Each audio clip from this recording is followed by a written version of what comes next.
कहानी की शुरुआत में हमें वर्ल्ड फेमस डॉक्टर कांजी को दिखाया जाता है। जब से उसकी छोटी बहन की मृत्यु एक ऐसी बीमारी से हुई जिसका कि उस समय कोई भी इलाज नहीं था, तब से उसने डिसाइड किया कि वो एक डॉक्टर बनेगा और अपना पूरा जीवन एक ऐसी दवाई को बनाने में लगा देगा जो कि हर एक बीमारी को ठीक कर सके। फिर सालों तक पढ़ने के बाद कांजी एक वर्ल्ड फेमस डॉक्टर बन जाता है जो कि अपने वादे अनुसार एक ऐसी दवाई को बनाने में लग जाता है जो कि हर एक बीमारी का तोड़ हो। यहाँ पर वो कभी कभी अपने खाने पीने को भूल के ओवर टाइम करता है, जिसकी वजह से उसकी शारीरिक क्षमता बहुत ज्यादा ही कम हो जाती है। एक दिन वो ऐसे ही काम कर रहा होता है तो वो सोचता है कि मुझे कुछ देर का रेस्ट ले लेना चाहिए, तो फिर वो 40 मिनट का अलार्म लगा के अपने सोफे पे ही सो जाता है। लेकिन 40 मिनट बीतने के बाद भी उसकी आंखें नहीं खुलती हैं। इसका मतलब ये है कि उसकी किसी वजह से मृत्यु हो गई है। अगले दिन उसकी जब आंखें खुलती हैं तो वो अपने आप को एक अलग ही जगह पाता है जहाँ पर उसके पास एक लड़की खड़ी होती है जो कि उसे देख के बहुत ज्यादा ही खुश होती है और वो उसे फार्मा कह रही होती है, जिसे सुन के कांजी बहुत ज्यादा ही कंफ्यूज होता है और वो बाहर की दुनिया देखने के लिए अपने बेड से उतरता है। तो वो रियलाइज करता है कि उसकी बॉडी बहुत ज्यादा ही कमजोर हो चुकी है। तभी उसकी मेड उस पर चिल्लाने लगती है और कहती है कि आपको आराम करना चाहिए क्योंकि आपके ऊपर बिजली गिर गई थी जिसकी वजह से आप कुछ दिनों से कोमा में थे। इस चीज को सुन के वो उससे कहता है कि मुझे माफ कर दो, मुझे एक्चुअली कुछ भी याद नहीं है। तो फिर वो मेड उसे एक मिरर दिखाती है जिसमें वो अपने आप को देख के बहुत ज्यादा ही हैरान हो जाता है क्योंकि वो एक 10 साल के बच्चे की बॉडी में था जिसका नाम फार्मा होता है। यहाँ पर फार्मा सोचता है कि उसे अपनी इस लाइफ के बारे में कुछ भी याद नहीं है, लेकिन उसे अपनी प्रीवियस लाइफ के बारे में पता था कि वो लास्ट टाइम सो गया था और उसके बाद जब उसकी आंखें खुलती है तो वो यहाँ पर था। तो वो बहुत ज्यादा ही कंफ्यूज हो जाता है। तभी उसको थोड़ा सा दर्द महसूस होता है तो वो अपनी मेड से कहता है कि क्या मैं अपनी बैंडेजेस को हटा सकता हूँ। तो मेड तुरंत जाके उसके लिए गर्म पानी ले आती है। यहाँ पर बैंडेज हटाते समय उसे अपने हाथ में एक मार्क नोटिस होता है जिसे देख के मेड तो बहुत ज्यादा ही डर जाती है। तो वो उसे शांत करता है और कहता है ये शायद लाइटनिंग की वजह से हुआ है। लेकिन मेड उस समय प्रेयर करने लगती है और उससे कहती है कि ये निशान सबूत है कि आपको गॉड ऑफ मेडिसिन ने आशीर्वाद दिया है। गॉड ऑफ मेडिसिन का नाम सुन के वो बहुत ज्यादा हैरान होता है और उससे पूछता है कि ये गॉड ऑफ मेडिसिन कौन है। इस पर मेड उससे बोलती है कि आप गॉड ऑफ मेडिकल को भूल गए जिनकी पूजा आपकी फैमिली करती है। तब फार्मा को रियलाइज होता है कि उसे अपनी इस लाइफ के बारे में कुछ भी नहीं मालूम है। तो वो मेड से पूछता है कि क्या तुम मुझे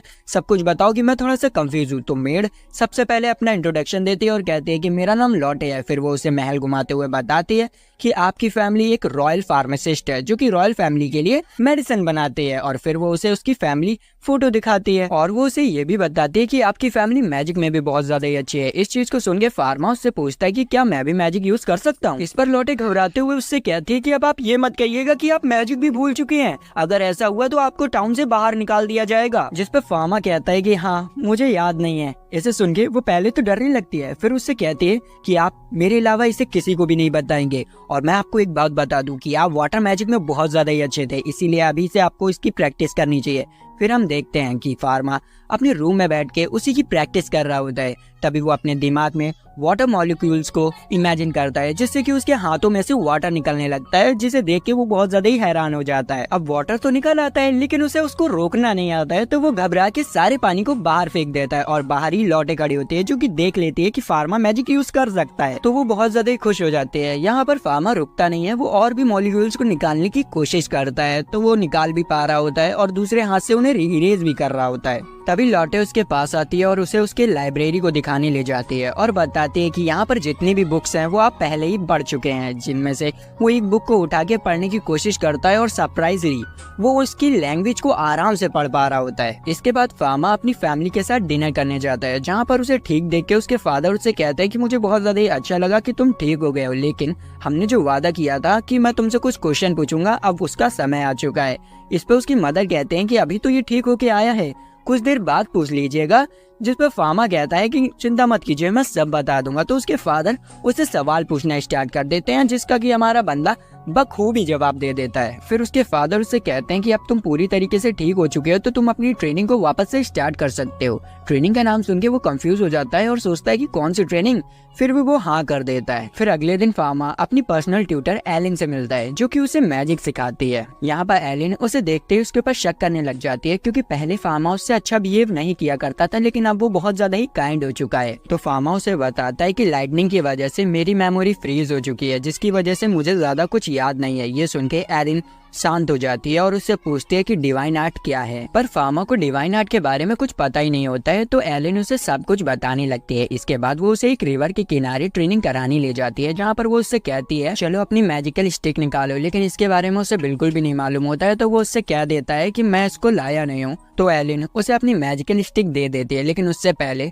वो उसे एक डेमो करके दिखाती है ताकि वो उसे देख के सीख सके। फिर उस डेमो को देख के फार्मा ट्राई करता है और वो इतना खतरनाक मैजिक कर देता है जिसे देख के एरन बहुत ज्यादा ही घबरा जाती है और वो उसे पहले चेक करने लगती है। फिर उसके मैजिक को नापने के लिए वो उसके हाथ में एक टूल पकड़ा देती है जो कि मैजिक मेजर करता है। यहाँ पर जैसे ही फार्मा उस मैजिक टूल के अंदर अपना माना डालने लगता है, वैसे ही वो मैजिक टूल टूट जाता है, जिसे देख के एरन की और ज्यादा ही फट जाती है और वो दहशत में आ जाती है, क्योंकि इतना खतरनाक मैजिक या तो कोई गॉड के पास हो सकता है या डीमन के पास। फिर हम कुछ देर बाद की सीन देखते हैं जहाँ पर एलिन और फार्मा एक बेंच पे बैठे होते हैं और यहाँ पर एलिन अभी भी दहशत में होती है, तो उसे शांत करने के लिए वो उसे हंसाने की कोशिश करता है और यहाँ पर एलिन हंसने भी लगती है। तभी फार्मा को अपनी एक एबिलिटी का पता चलता है जिसका नाम डिवाइन आई है, जिसकी मदद से वो किसी भी व्यक्ति की इंजरीज के बारे में पता कर सकता है। तो वो यहाँ पर एलिन को स्कैन करने लगता है और उसे पता चलता है कि एलिन की आंखों और उंगलियों में दिक्कत है। तो वो डायरेक्ट जाके उसकी उंगलियों को पकड़ लेता है और उससे कहता है क्या तुम्हारे हाथों में दिक्कत है। इस पर वो हैरान होकर फार्मा से पूछती है कि आखिर तुम्हें कैसे पता चला।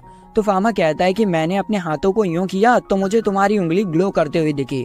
इस चीज को सुन के वो बहुत ज्यादा घबरा जाती है और कहती है कि ये क्या, ये पावर तो एक नॉर्मल इंसान के पास नहीं हो सकती, आखिर तुम कौन हो। और वो डरते हुए फार्मा के पास से भाग जाती है। फिर हमें अगले दिन पता चलता है कि एलिन की बहुत ज्यादा ही तबीयत खराब हो गई है, जिसकी वजह से वो आज फार्मा को ट्रेनिंग देने नहीं आ पाएगी। इस पर फार्मा के फादर फार्मा को एक मेडिसिन देते हैं और उससे कहते हैं कि ये तुम एरिन को दे आओ जाके। तो यहाँ पर फार्मा उस मेडिसिन को लेके एरिन के घर में पहुंच जाता है। यहाँ पर वो उस मेडिसिन को चेक करने लगता है तो उसे पता चलता है कि ये जो मेडिसिन है वो ज्यादा इफेक्टिव नहीं है। तो वो अपनी मैजिक की मदद से उस मेडिसिन में थोड़ी सी चेंजमेंट करता है जिससे कि एरिन बहुत जल्दी ही ठीक हो जाए। तभी हम एरिन को देखते हैं जो कि फार्मा से बचने के लिए फुल टू प्रोटेक्शन के साथ आई होती है और वो उससे कहती है कि क्या तुम मुझे मारने आए हो। इस पे फार्मा उससे कहता है कि नहीं, मैं तुम्हें मारने नहीं आया हूँ।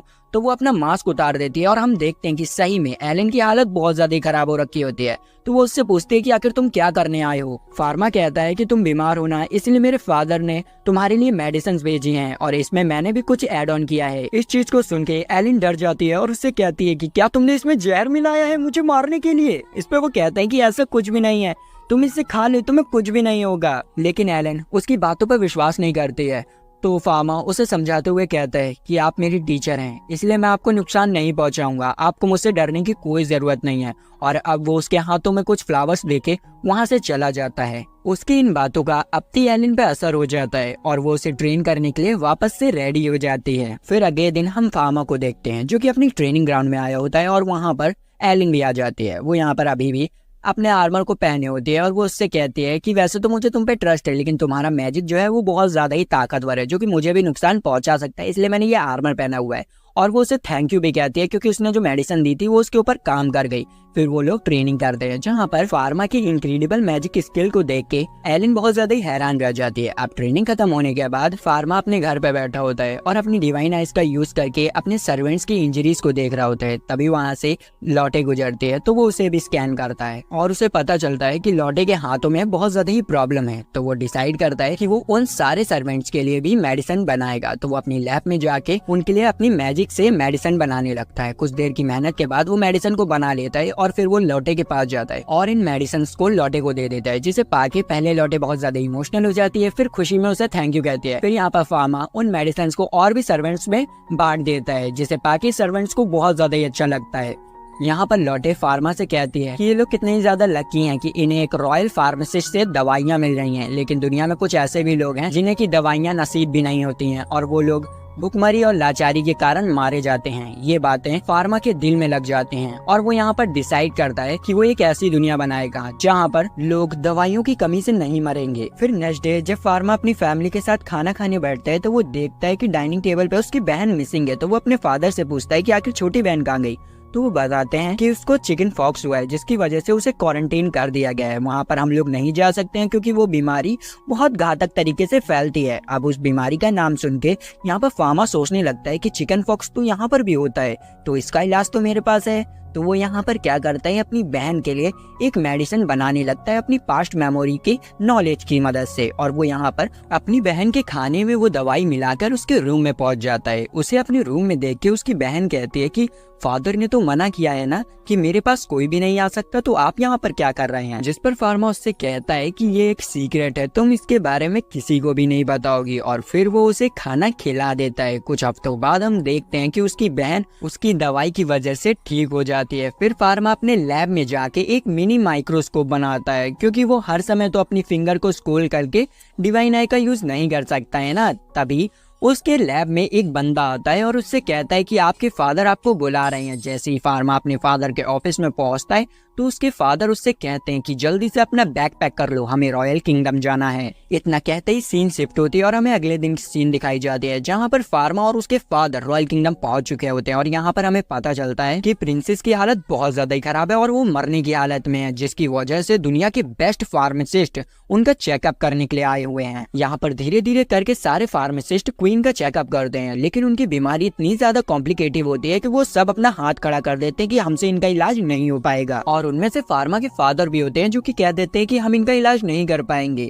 तभी फार्मा सोचने लगता है कि आखिर ऐसी कौन सी बीमारी है जिसका कोई इलाज ही नहीं कर पा रहा है। तो वो अपनी डिवाइन आई का यूज करके क्वीन को स्कैन करने लगता है और उसे पता चलता है कि क्वीन को तो ट्यूबरकुलोसिस है। इस डिसीज में इंसान के ऊपर कोई दवा काम ही नहीं करती और इसके पेशेंट को सिर्फ इंजेक्शन दे के बचाया जा सकता है। लेकिन इस दुनिया में तो इंजेक्शन एग्जिस्ट ही नहीं करते, तो आखिर इन्हें बचाए कैसे। वो ये सब सोच ही रहा होता है कि तभी क्वीन के बच्चे बाहर से क्वीन के पास आते हैं और उसके पास आके रोते हुए कहते हैं कि मॉम आप हमें छोड़ के नहीं जा सकते हैं, हम आपके बिना नहीं रह सकते हैं। अब उन्हें रोता हुआ देख के यहाँ पर फार्मा अपना कंट्रोल खो देता है और वो डायरेक्ट क्वीन के पास जाके उनसे रिक्वेस्ट करता है और कहता है कि क्या मैं आपका इलाज कर सकता हूँ, क्योंकि मेरे पास एक ऐसी दवा है जो कि आपको ठीक कर सकती है। इस चीज को सुन के सब लोग बहुत ज्यादा ही हैरान हो जाते हैं और उससे कहते हैं कि ये लड़के क्वीन को परेशान मत करो। यही चीज उसके फादर भी कहते हैं कि फार्मा कोई ऐसी बेवकूफी मत करो जिसकी वजह से क्वीन को परेशानी झेलनी पड़े।